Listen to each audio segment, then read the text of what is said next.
দর্শক, এই মুহূর্তে আমি রয়েছি ঢাকা বিশ্ববিদ্যালয়ের কেন্দ্রীয় মসজিদের সামনে। মৃত্যুর প্রায় 1 মাস হয়ে গেলেও শরীফ ওসমান হাদির কবরের সামনে সকাল থেকে দুপুর, দুপুর থেকে গভীর রাত মানুষের ভিড় লেগেই রয়েছে। প্রতিনিয়ত মানুষ তার কবরের সামনে এসে দাঁড়িয়ে থাকে, কেউ বা মোনাজাতে দোয়া করে। শিশু, বৃদ্ধ, নারী থেকে শুরু করে শত শত হাজার হাজার মানুষ প্রতিনিয়ত এখনও আসছে শরীফ ওসমান হাদির কবরের সামনে।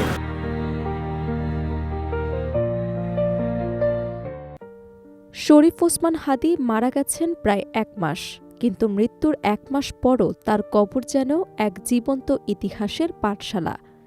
ভোরের আলো ফোটার সঙ্গে সঙ্গে শুরু হয় মানুষের আসা যাওয়া। সন্ধ্যা পেরিয়ে রাত গভীর হলেও থামে না সেই স্রোত। কেউ আসে নীরবে দাঁড়াতে, কেউ আসে চোখের পানি ফেলতে, কেউ আসে বুক ভরা প্রশ্ন নিয়ে, কেন এমন একজন মানুষকে হারাতে হলো।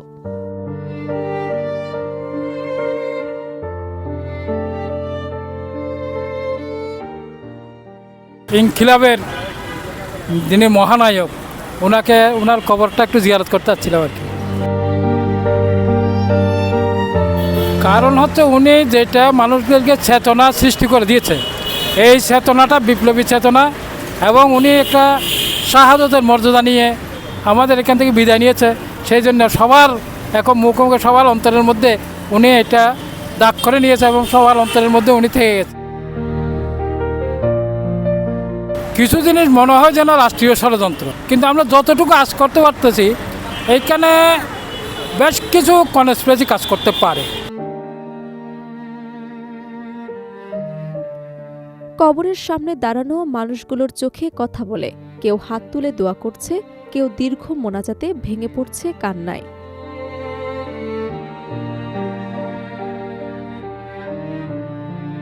আদির মতন একজন ছেলে, মেধাবী ছাত্র, সে দেশের জন্য অনেক কিছু করতে চেয়েছিল, তাদেরকে অবশ্যই আমাদের দরকার ছিল। তো এই মুহূর্তে আমাদের দেশের গাত্রকরা তাকে এই দুনিয়াতে রাখে নাই, জীবিত রাখে নাই।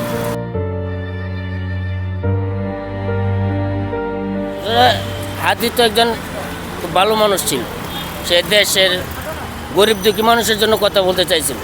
তার মহব্বতে সে যে দেশের মানুষকে মহব্বত করেছে, দেশের মানুষও তাকে মহব্বত করে। ডক্টর ইউনূস সাহেব কী করতেছে বা প্রশাসন কী করতেছে এটা বোঝা যাচ্ছে না এখন। এতদিন হয়ে গেল, কিন্তু হাদির হত্যাকারী এখন পর্যন্ত ধরা হইল না, ধরতে পারলো না। গ্যারাগেটের চেষ্টায় আছে না, এটা কি আমাদের জনগণদের একটা বুঝ দিতেছে একমাত্র আইন প্রশাসন আর ডক্টর ইউনূসই বলতে পারবে।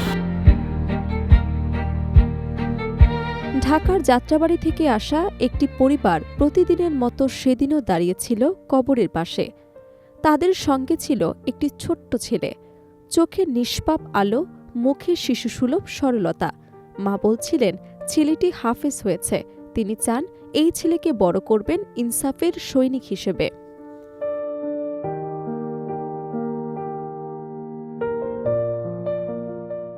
ওসমান হাদির কবর জিয়ারতে এসেছি আমার ছোট ছেলেকে নিয়ে।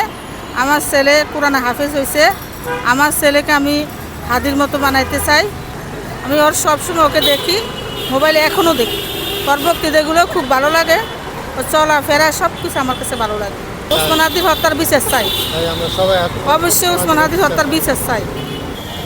ওসমান হাদির কবর জিয়ারতের উদ্দেশ্যে